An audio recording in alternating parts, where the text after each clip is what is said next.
Hello everyone and welcome to another Red Dragon Nations video. Today we are going to visit a Scandinavian deck. Actually, one of the Scandinavian decks. A lot of people seem to be interested in watching something of the Scandinavian nations. And of course, well, if that's what you guys want to see, is what I'm going to bring you.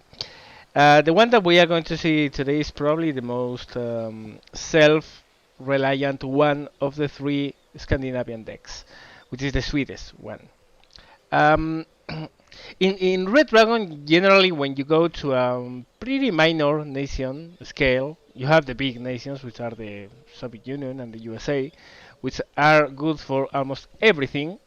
Then you have this next step, which probably would be China, UK, France, Germany, which are really good in many ways, but they are always lacking in some ways, or at least one way. Then you have the minor nations, and the minor nations usually have the problems that they are quite one-dimensional. They usually rely on the use of big numbers or a certain way to design the deck to make it viable and successful. Now, the Swedish is one of the minor nations in Red Dragon, but is not one of them. Those which is one-dimensional is actually pretty varied and flexible, and we are going to see it as we move on. Of course, don't expect it to be as complete or awesome or perfect as the USA or the USSR decks may be, or even the UK or France or China. Because, of course, they are going to be wanting in some areas, but overall, they make for. Uh, I mean, it's a nation that allows you to have some extremely strong points that you can exploit while not being especially weak in all the other areas. So, well, let's take a look at it. Logistics is pretty straightforward. You have a couple of infantry units, one in trucks, another in helicopters. That one in, well, that is common infantry to capture zones. Then you have simple truck, an APC, and a command tank. And I would say that this is overpriced, to be honest. We are going to enter this particular tank and model in the tank extension. The tank is really good, but this is overpriced because the tank is really good. And the armor is not really great. In a command tank, what you want is for it to stand whatever damage the enemy can throw at it. And this is not really good for that. And this is a huge price. I don't know. I don't think this is really worth it. But still, if you want a command tank, you can have it. Then you have, of course, logistic units in the way of a truck and transport chopper. So you have both options to choose between or to combine if that's your wish. Next comes infantry, and infantry is probably the strongest point of Sweden.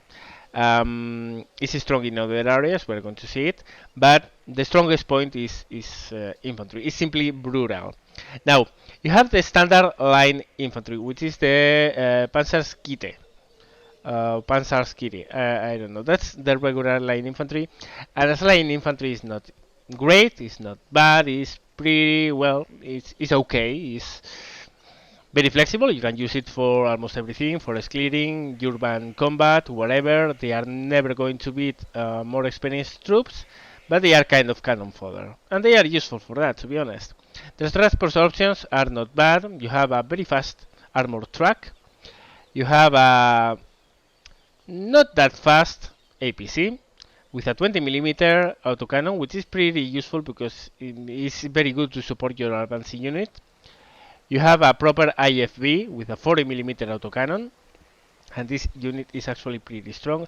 It's also one of the IFVs with stronger frontal armor. 4 frontal armor, that stands a lot of damage for a transport vehicle. And it has a 40mm. This is a very, very, very, very good unit. And usually, and really, if you haven't used it, you are losing a lot of the Swedish power. Your line infantry in this vehicle is extremely, extremely powerful. And then you have the option of chopper is a Huey, pretty normal Huey, very slow. Mm, that's other of the thing of the Swedish, and one of the weak points. You can't rely on helicopters a lot, and the nation is not designed and is not going to do well in aerial assaults, in airborne assaults. But if you want to have some infantry to bring in very quickly, this is a good option. But not for an opener of choppers, because the Swedish simply don't have the tools to make an airborne opener and get away with it. So that's the line infantry. Then, surprisingly enough, you don't have shock infantry, but that's more than made up by the fact that you have this amazing elite infantry unit, the Custiagare. Now, I would rate this as probably the best infantry in the game, and I'm not kidding. People will swear by the SAS, the British Special Forces, because they have anti-tank rockets, they have AA missiles, and they have the rifle. But of course, they are lacking a machine gun, and such they suffer a little bit versus other elite infantry units. People swear by the, I don't know, the Spetsnaz, because they have napalm throwers, but when they face a tank, they are dead. Now, this is just not elite. It's also 15 soldiers strong, and that's unbelievable in advantage, because these stats, all of them, are vary according with the 15. So, for instance, you have a 10 unit. Let's take this 10 strength infantry unit. You lose one soldier. These stats in rate of fire and I think in suppression as well go down by 10%. You lose one soldier, 10% of your fighting power is gone. The Kusigar, you lose one soldier, this goes down by, I think it's 7% only, and you have 14 more guys which are still fighting. So it's really hard to wear these guys down because they have a standing power which is amazing. If you deal 5 infantry losses to a normal infantry unit, it's at 50% combat power.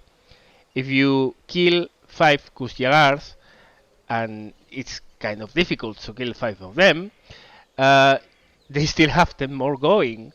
It's extremely, extremely brutal because it's elite. It's 30 kilometers per hour. It has a CQC machine gun, which really you miss a lot when you use SAS against infantry, believe me. And has a pretty decent, it's not the best, but it's a pretty decent anti-tank rocket. Well, the result is a unit that is an annihilator, really. I mean, the Polish, I would rate it, I don't know if higher, even higher than the Polish Commandosis. And the advantage is that you get up to 2 cars of them, and they come in huge availability because you get up to 8 of them in elite. So elite veterancy, elite training, 30 kilometers per hour, 15 strong. This infantry is just awesome. Is an assassin. They only come in helicopters, however, so this is kind of a problem because, as I told you, Sweden is not good for helicopter openers. But still, if you are not pushing too much forward, you can bring these guys as a forward force to hold the enemy while your main force advances with IFVs or armored combat vehicles, tanks, etc. And they are going to do an awesome, awesome, awesome job. Then you have the Hembarsman. Sorry, if any Swedish is hearing me now, he will be rolling on the floor laughing, but whatever. These are militia units. You can get a lot of them, you can use them for garrison, and they are not extremely bad for being militia. This is actually pretty decent for a militia unit, and actually is 10 points. Usually militia units go for 5, 10. So it's kind of on the expensive side of militia, but you can get a lot of them. A lot. And the transport is not bad at all. I mean, the armored truck with a twin machine gun is not going to be a game decider, but still can be used to support your infantry unit. So this is actually pretty useful. However, honestly, between the line infantry, the elite infantry, and what we are going to see now, you are not going to have room for them. You are not going to have room for them because you are going to want these elite guys, some line infantry with this awesome infantry fighting vehicle, and then you are going to want this ATGM. The RBS 56. Now, it doesn't have the range that other dedicated anti-tank teams have. Concourse, for instance, have 2,625 meters of range. This has 400 meters less, which is a pretty big deal. However, they come in squads of 5 soldiers, not 2, 5, so they are much harder to wipe out, and they have a really good accuracy of 50%, but more even more, it has an AP power of 26. Now, 26 AP power, let me put this in perspective, means that this thing can one-shot tanks with up to 16 frontal armor. And if you think about it, that's almost everything but the heaviest of the tanks. This is an awesome, awesome ATM unit. I would say that is even better than the Gornostrelsky, the Russian one. People probably will disagree with me for some reasons. The Gornostrelsky is a 10 strong squad. They also have a machine gun, but for pure anti-tank duties, I think this is the best. They come in good availability, and they come for the standard, the same similar transport options as the line infantry. Then you also want some manpads, and the Swedish have two of them. The RBS 70, which is a not that great anti-air missile, and the RBS 90, which is actually a pretty good manpads. 2,800 meters of range is really good against helicopters. It's not bad against airplanes, very good accuracy, not bad HE power, and they also come in 5 strength. Again, another very big deal, because the Stinger units, for instance, or the Igla units, come in 2 soldier squads. These are 5. These are much harder to take out, and they stand much better when they are pushed by enemy infantry. You have more time to pull them back before they all die. So yeah, extremely good unit. Now, the RBS 70 is not bad. It's kind of uninspiring, but the RBS 90 is actually pretty good, and again, it comes in pretty decent numbers. So that's probably the strongest point of the Swedish, the infantry. They have awesome infantry. Let's move on to support, which is actually one of the weak. Well, not weak. I would say it's not really as varied, for instance, as the USSR or the French or the UK is. Well, for a minor, is pretty good, honestly, but it's still, well, a little bit lacking. However, the main problem here is that you only have one option for artillery, but the option is amazing. The Beacon 1A is a beast of an artillery. It's 155 mm, 780 power, and the rate of fire of a mortar. It's not really accurate, however. That's one of the weakest points of it, and it's actually pretty expensive. 120 points is a lot for a 155 mm howitzer. It's also very slow, so be careful because this is not hard to counter arty.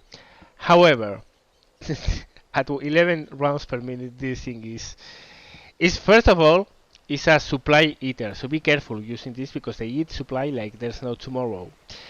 But they are extremely useful because they kind of mix up the lethality of the 155 mm rounds with almost rate of fire of a mortar. So it's also very useful to lay down smoke screens, etc. Extremely good artillery.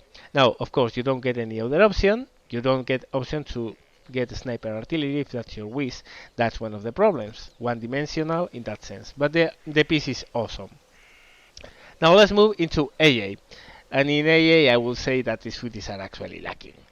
And with all the meaning of the word. First, you have the LBKV, which is a twin 20mm round anti-aircraft unit. 10 points is crap. Now, it simply doesn't have enough range. The accuracy is very bad.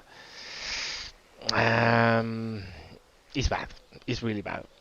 It's even more bad because you have the option to go with the big 40, which has the same twin 20mm anti-aircraft guns, but it comes in a much better chassis.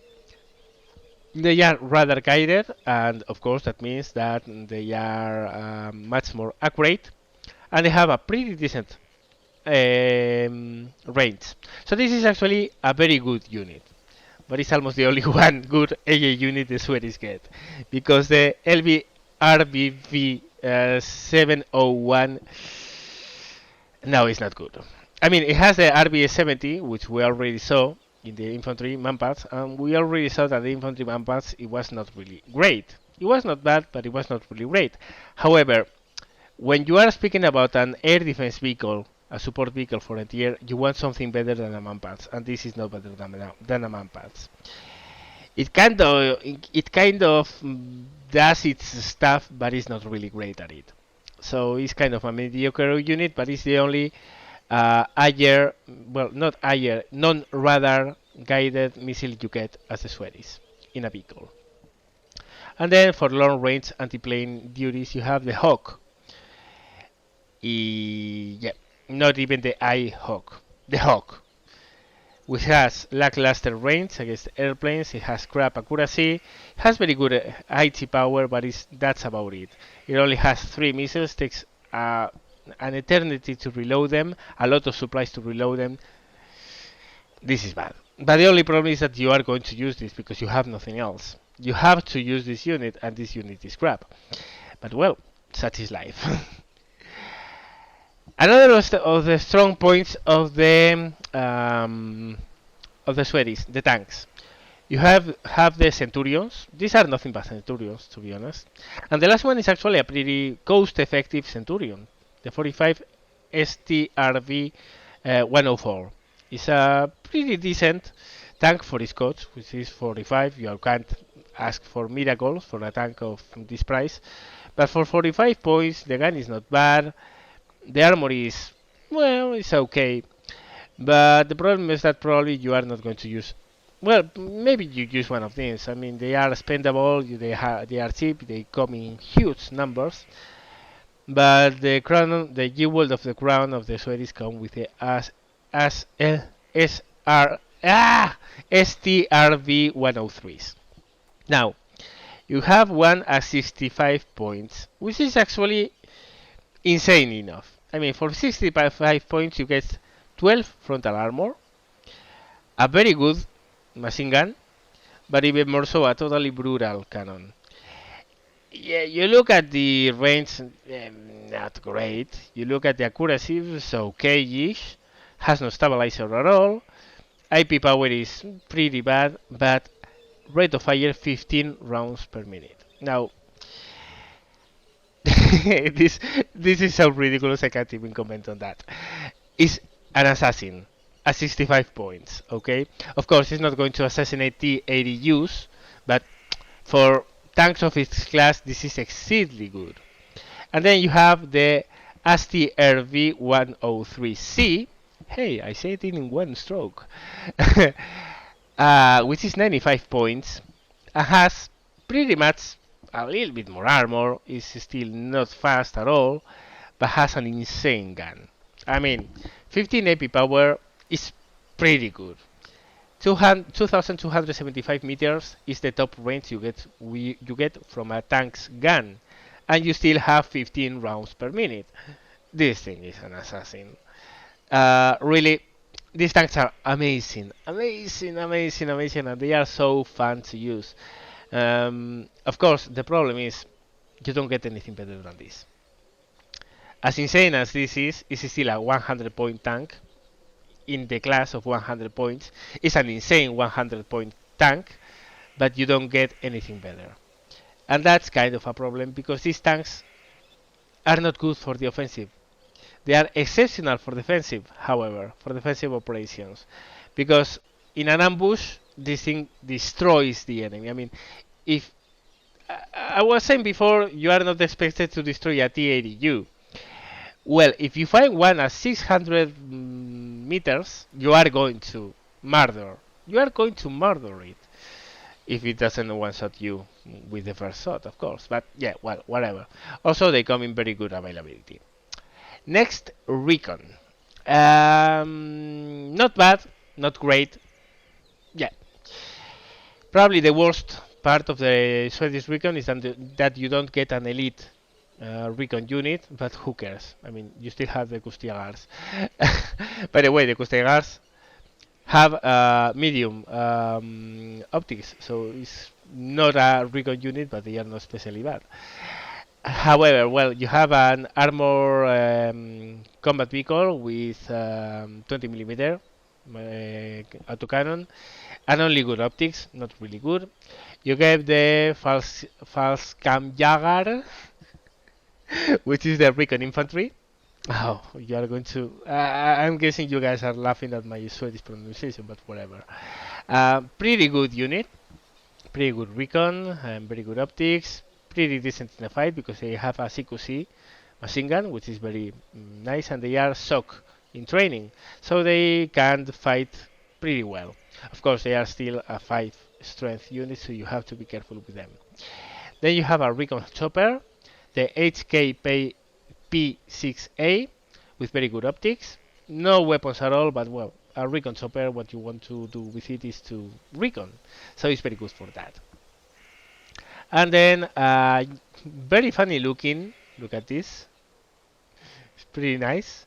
The L3304 Recon Jeep. This is kind of a Jeep.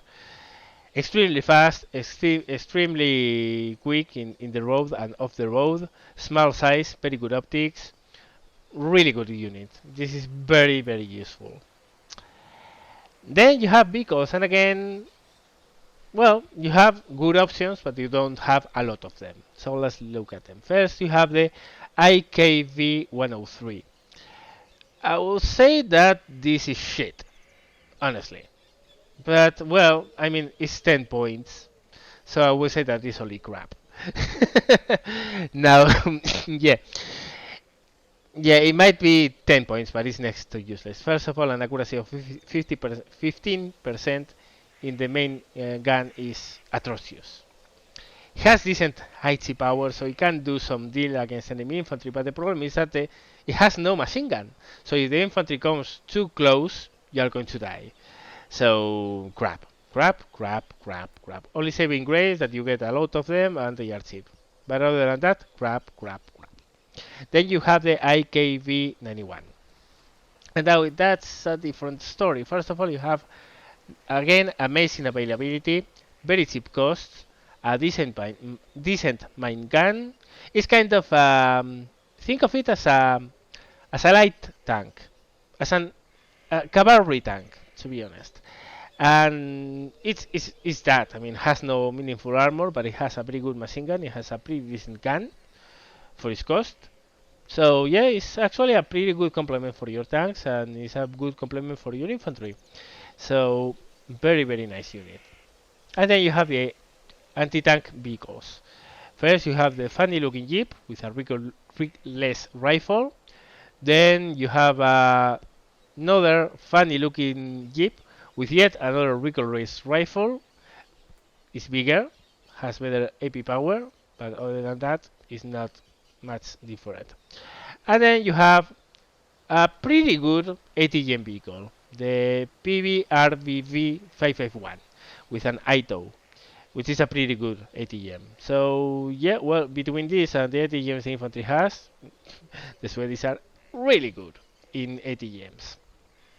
They have choppers, and yeah, this is a weak point. Only has 4 ATGMs and nothing else. The ATM is good, but it's not exceedingly good for an attack chopper. So, well, it's cheap-ish, uh, has decent availability. One core, yeah, well, thrown in an emergency can really do a good job, but it's not a great helicopter at all. It's decent, but especially for the cost, but nothing more.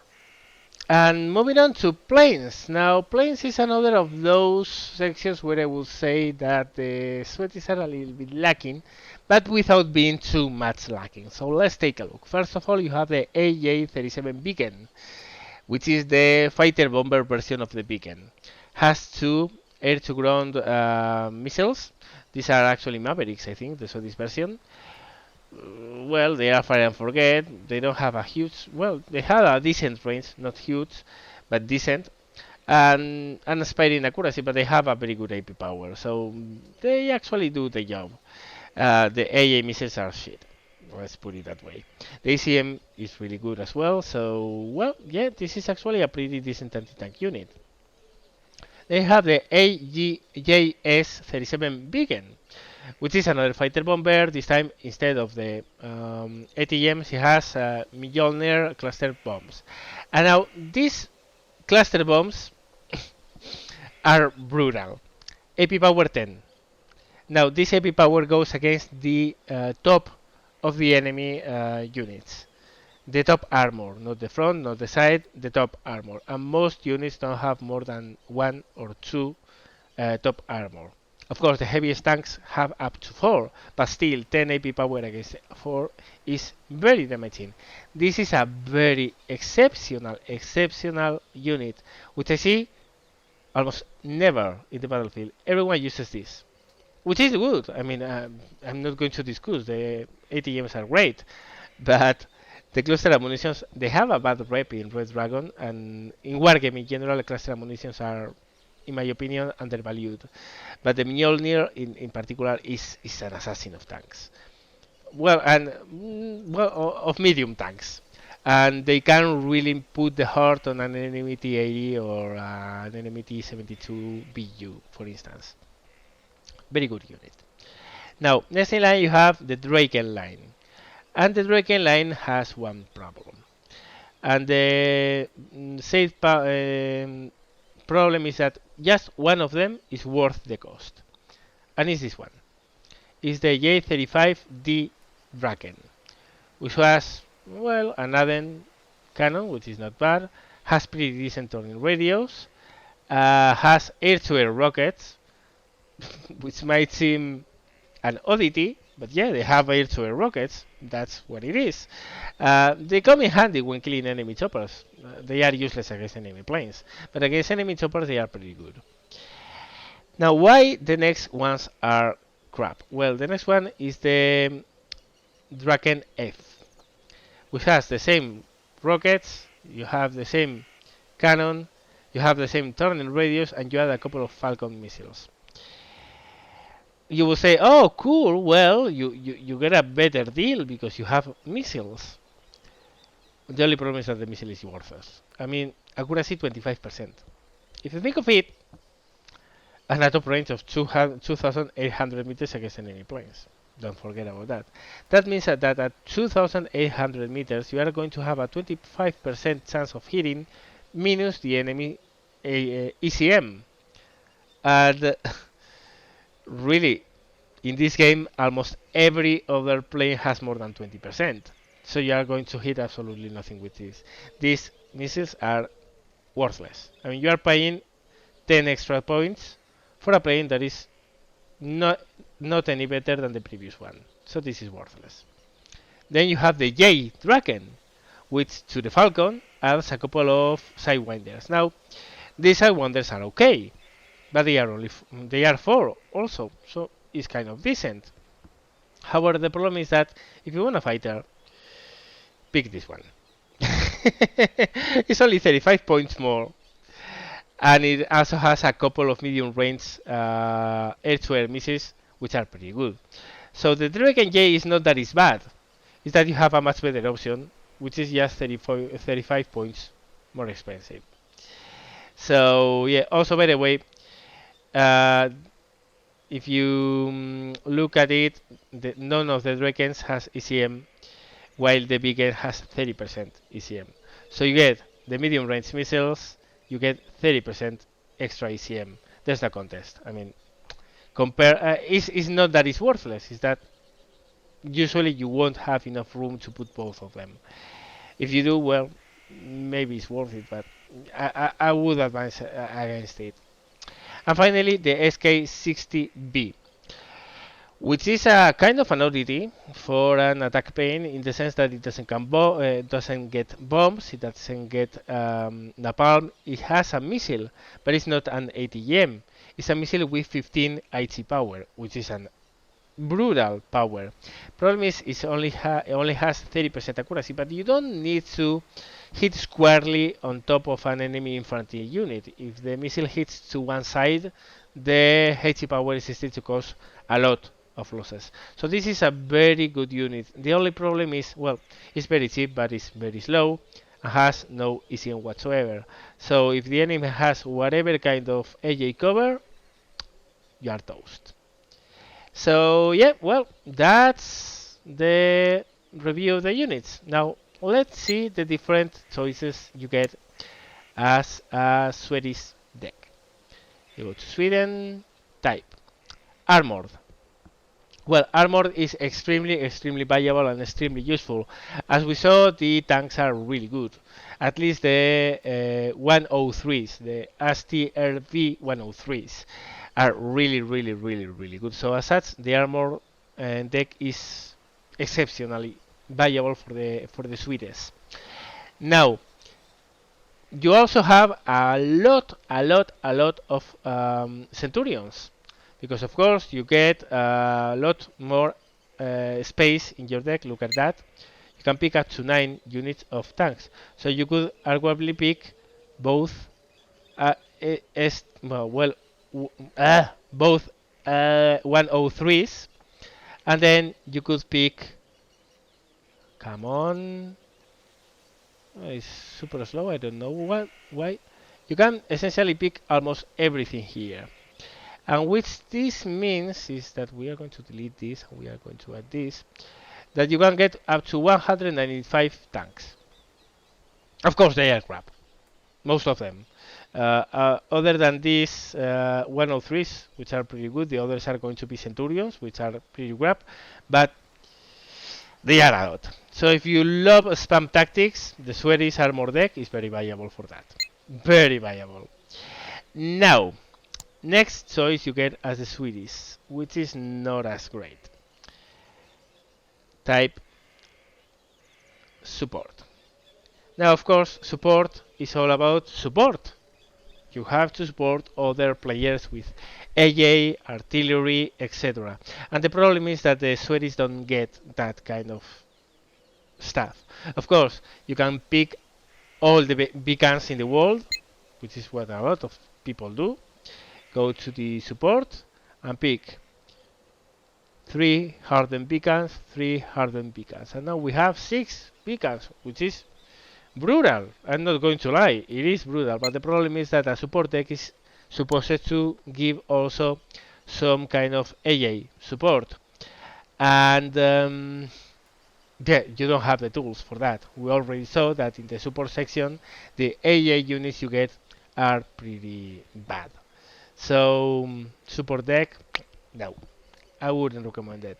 Now, mechanized, oh hell yes.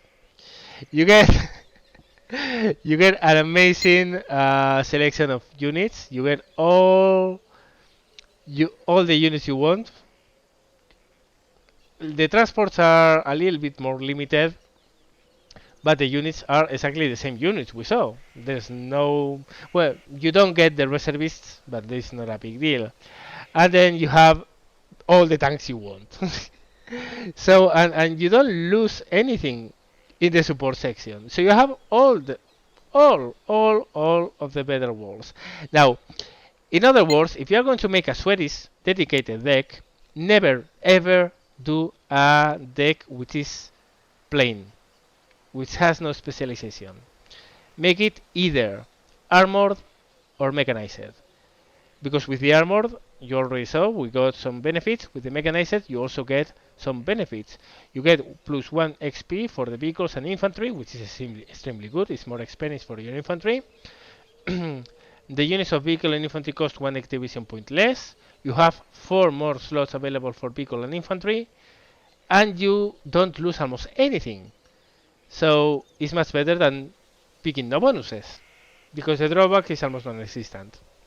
With the armor, of course, you have a more limited selection of units. You are going to see that. The tanks, you get all of them. The units, you lose a little bit, because suddenly you don't have access to the Kusyar. And that's sad.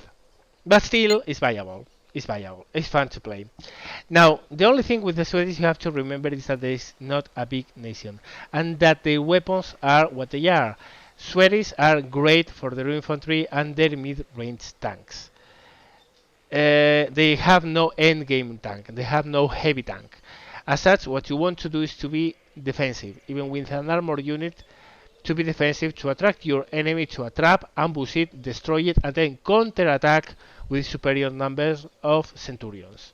If you have the armor deck, for instance, you don't want to make a big push of units which are going to be all of them destroyed because they don't have the quality.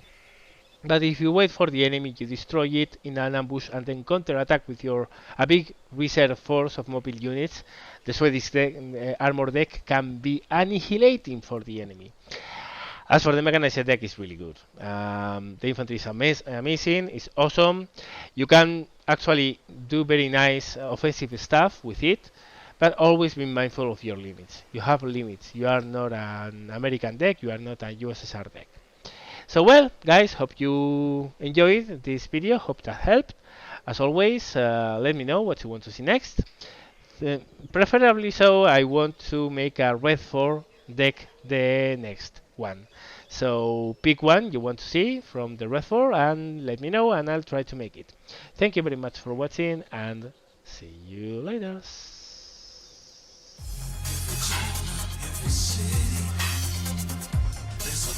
When life's a little easy, the stress from the world outside, every longer will be alright.